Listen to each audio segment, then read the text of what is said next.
Boundaries done right are designed to actually make our relationships better. It's not actually a way for us to end a relationship, although sometimes that is what happens. That's not the point of setting boundaries. Boundaries are also not selfish.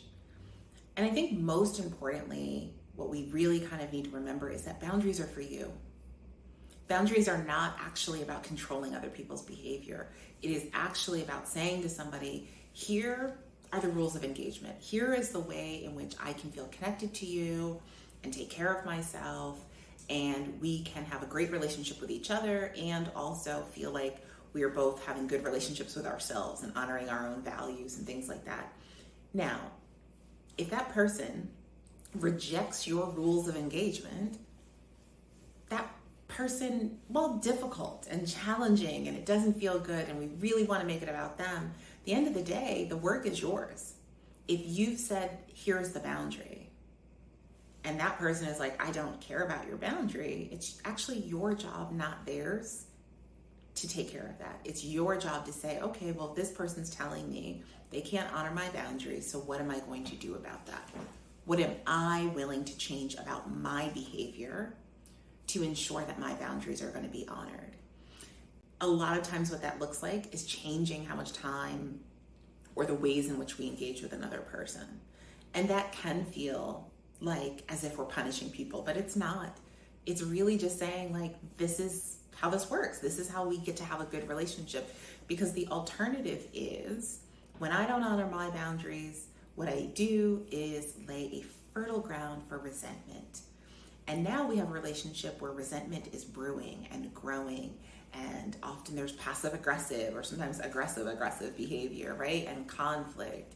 All of those things can be avoided when we just do the sometimes hard work of respecting our own boundaries.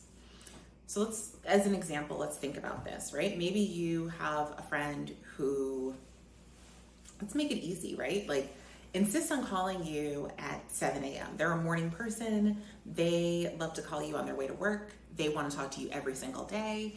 And you are a person who actually, maybe you experience, maybe you have ADD, maybe you experience anxiety. Maybe you just actually enjoy quiet and solitude. Whatever the reasons are, you are a person who, one, struggles to wake up in the morning, so you don't want to be awake at 7 a.m. Two, needs to start your day in quiet and stillness, not on the phone, talking to a friend while they ride the train and it's noisy and they're complaining about their job and whatever happened last night, and that's too much. That's not a way that you want to start your day.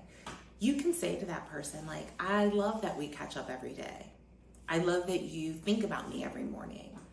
And that's not working for me. I actually need a little bit more space, a little more time to be with myself. Maybe it's not just being with yourself. Maybe it is that mornings are kind of reserved as time for you to be with your partner or your children. That's how you like to start your day, is in focus on those relationships and not being distracted by something else. So you share that, and you can be open to that person, that friend, saying, hey, well, I really, in order for me to feel connected and feel like we have the kind of friendship that I want to have with you, I really do still need to talk to you every day. Or I really like starting my day with you. Is there a way to compromise? And sometimes there is. Maybe they text you instead of calling you. And you agree that you will text them back after 10 when your day actually is starting. Maybe the compromise is talking at a different time of day. Maybe for you, the compromise is, I actually only want to talk on the phone once a week, but I will make time to talk to you twice a week so that we can stay connected and we can kind of meet in the middle. But let's say that friend's like, okay, got it, hear you, no problem, and continues to call you at 7 a.m.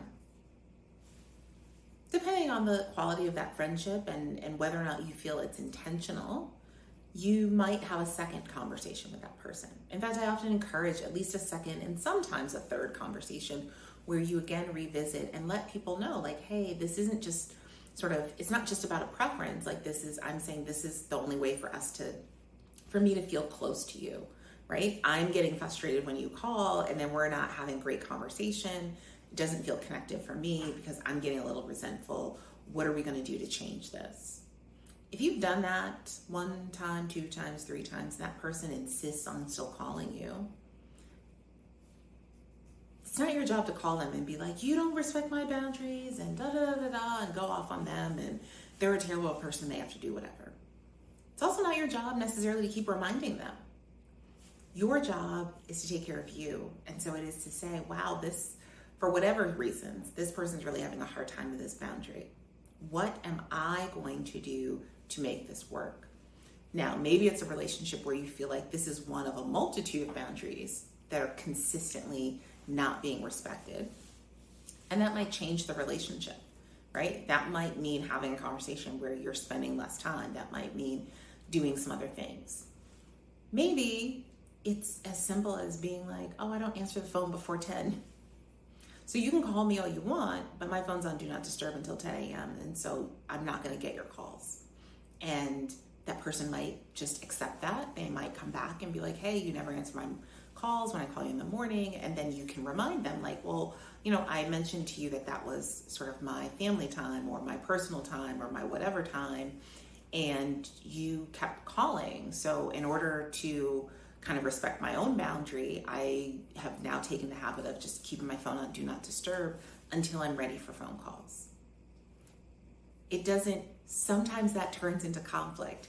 We're people. It's not always easy, but it doesn't have to be conflict. We don't have to approach it like conflict. We don't even have to assume that people are not respecting our boundaries because they don't care about us or because they have ill will. Sometimes they just don't do it because that's a thing for them. They struggle with that. They come from a family where that's not done, or they struggle setting their own boundaries, and therefore it's going to be difficult for them to respect yours. The key here is, what are you going to do?